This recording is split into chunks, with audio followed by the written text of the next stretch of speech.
El conflicto árabe-israelí se presenta en los medios cual disputa territorial. Un argumento común afirma que en el territorio del presente Estado de Israel residía un milenario pueblo árabe palestino que fue desalojado por la fuerza por los judíos sionistas. Para evaluar estas afirmaciones debemos examinar los hechos históricos. Eso haremos aquí. HIR y Faces presentan una serie basada en el libro El colapso de Occidente, el siguiente holocausto y sus consecuencias.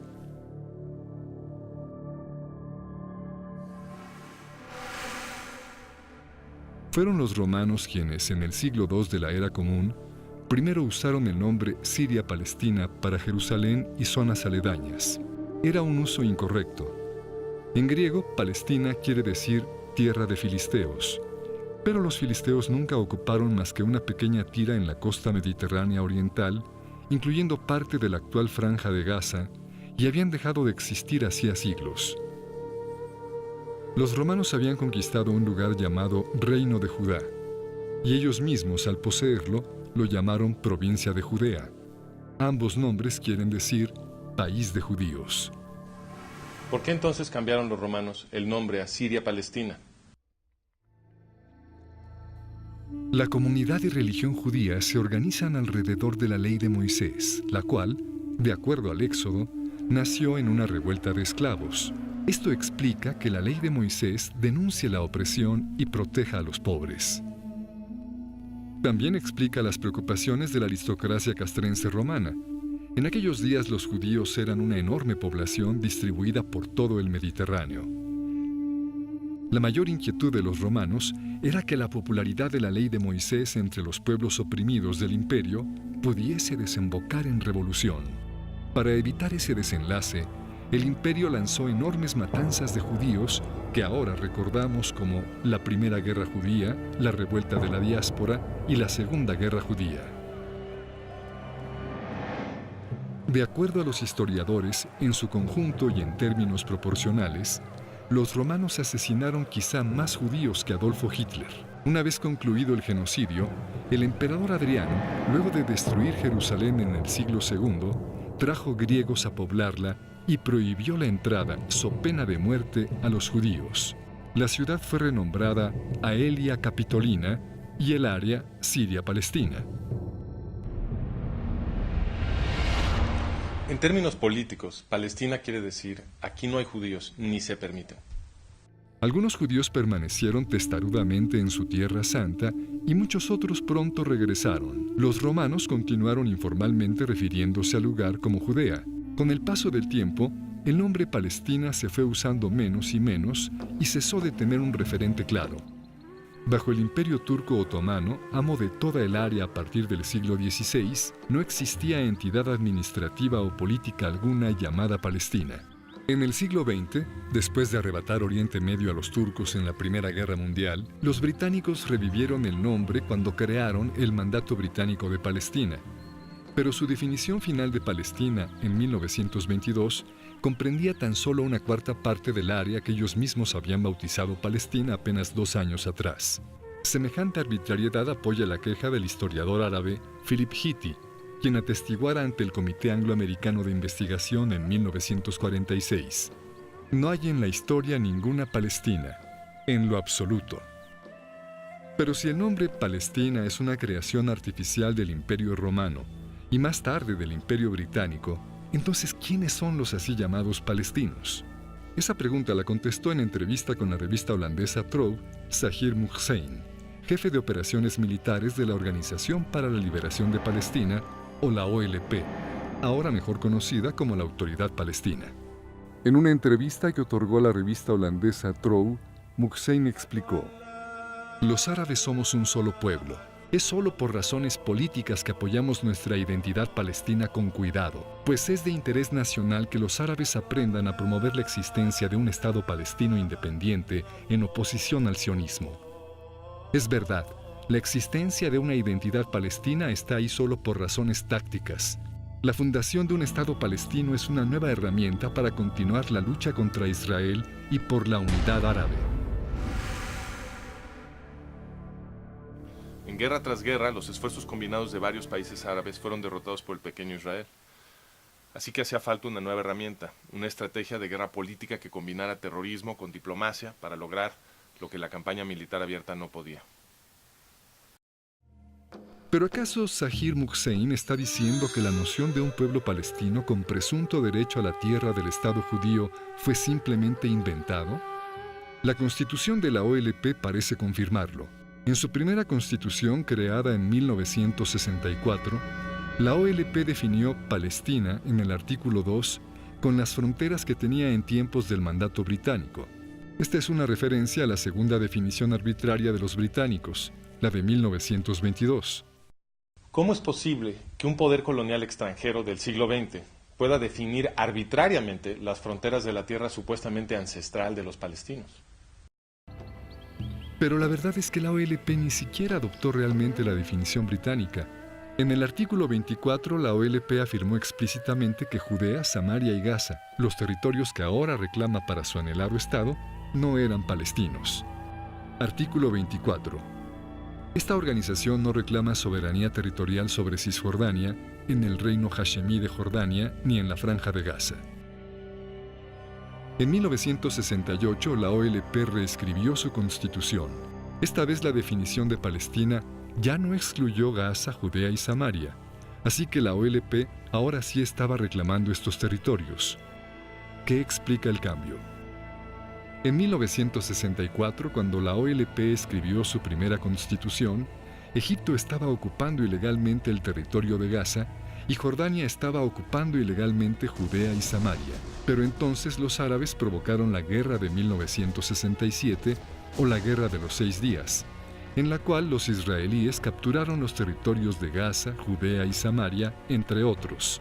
Fue después de esto que la OLP reescribió su constitución en 1968 para incluir Gaza, Judea y Samaria en su definición de Palestina.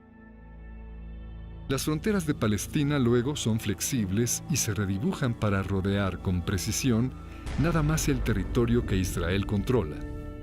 En otras palabras, las fronteras de Palestina se escogen tan solo para que pueda ser usada como una herramienta para continuar la lucha contra Israel. Pero si Palestina es una invención reciente, y si lo mismo aplica para la identidad palestina, entonces ¿de dónde vienen los árabes musulmanes que hoy en día se hacen llamar palestinos? Hoy en día viven alrededor de 8 millones de personas en Israel, pero el estimado más confiable habla de 300.000 en la misma área en el siglo XIX. Estaba prácticamente vacía, y así la describieron los viajeros decimonónicos. Por ejemplo, a mediados del siglo XIX, el cónsul británico se quejó de que el área estaba vacía de habitantes. Cuando Mark Twain visitó el lugar, comentó que en el valle de Jezreel no se veía un solo pueblo 30 millas a la redonda. Y Pierre Loti, un autor francés, escribió luego de su visita que las ciudades y los palacios se habían vuelto polvo. En un estudio histórico, Karl Hermann Voss explicó todo esto como resultado de la conquista árabe-musulmana. En los 12 y medio siglos que hubo entre la conquista árabe del siglo VII y los comienzos del regreso de los judíos en los 1880s, Palestina fue yerma. Sus antiguos canales y sistemas de irrigación fueron destruidos y la maravillosa fertilidad de la que habla la Biblia desapareció para convertirse en desierto y desolación. ¿Y las pocas personas que ahí vivían, quiénes eran? La mayoría eran musulmanes, pero se dividían en varias identidades, algunas violentamente opuestas y ninguna de ellas palestina. También subsistían pequeñas comunidades judías en la mayoría de los asentamientos grandes y en los pueblos de la Galilea, y también había grandes poblaciones judías en Jerusalén, Hebrón, Safed y Tiberias. En Jerusalén, de hecho, los judíos eran mayoría. Un documento del consulado británico fechado en 1859 dice: «Los mahometanos de Jerusalén no exceden una cuarta parte de la población entera». En 1878, 2 años antes de que empezaran las migraciones sionistas, el sultán otomano lanzó una política de reasentamiento para atraer musulmanes, en su mayoría circasianos y argelinos. El historiador Arnold Blumberg explica: después de 1880, los empujes del naciente nacionalismo judío, del patrocinio turco de la colonización de musulmanes foráneos y de la inmigración espontánea de árabes atraídos por la nueva prosperidad de Palestina, cambiaron el carácter demográfico de estas tierras. En 1878, enormes olas de inmigración musulmana comenzaron a llegar a lo que había sido en esencia un terreno baldío. Es obvio que la mayoría de quienes ahora se llaman palestinos no tienen raíces milenarias en aquel lugar.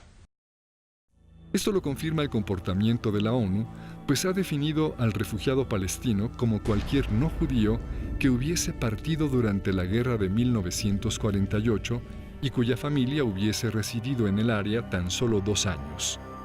Sin esta definición, la población de así llamados refugiados palestinos se reduce casi a nada. Ahora bien, casi todo mundo reconoce que los judíos sionistas se asentaron sobre todo en tierra yerma que nadie usaba. El propio rey Abdullah, quien participaría en el esfuerzo por destruir el incipiente Estado judío en 1948, escribió en 1946: «Me asombré de ver los asentamientos judíos. Habían colonizado las dunas de arena, tomado agua de ellas y las habían transformado en un paraíso». El rescate judío de la tierra produjo un resplandor económico que atrajo a muchos árabes de países vecinos buscando una mejor vida, y estos engordaron las filas de quienes más tarde se harían llamar palestinos. Muchos creen, sin embargo, que los judíos sionistas robaron las tierras sobre las cuales se asentaron. ¿Fue así? Esa pregunta la contestó Haj Amin al-Husseini, padre del movimiento palestino.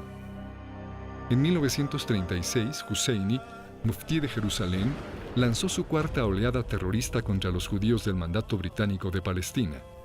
La llamó la Revuelta Árabe. Esta violencia duró hasta 1939. En 1937, el gobierno británico envió un equipo a investigar, encabezado por Lord Peel. Su misión era establecer lo que sucedía y por qué. Llamó a Husseini a comparecer como testigo. Sir Lori Hammond preguntó a Husseini si el problema era que los judíos habían tomado tierras árabes por la fuerza. Husseini contestó: «En la mayoría de los casos las tierras fueron adquiridas.